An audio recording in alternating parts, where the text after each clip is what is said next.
just want to talk to you about the interface, the controls of the vac.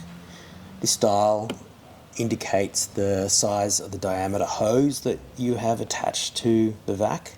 So this is a M Class vac, so medium risk, and it has an alarm that will sound if the vac detects that it's not having enough suction for the particular size hose that you've set. So at the moment it's set on 21mm diameter. So that's one of our small hand block sanders. So just for hand sanding, we've got a small hose. So if you were going to use that hose on this particular setting, that would be correct. And then our normal size hose, you can set to, you know, the largest size, because it actually goes from 58mm from the port down to 24mm at the sander end. In the center, we have the on-off switch. So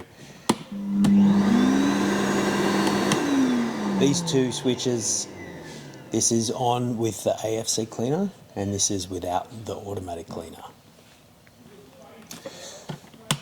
If you swing it to the left, this is the setting you want when you plug in your sander, and you want it to turn on automatically when you push the trigger of the sander.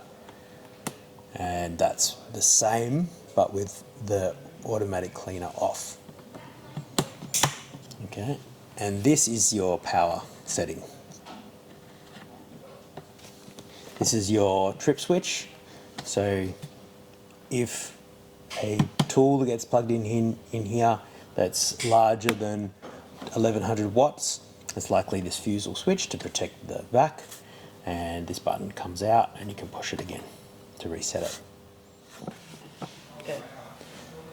And the last feature on this vac is this panel here, and it has a flashing red light when it detects that there is not enough suction when sucking up a medium risk material.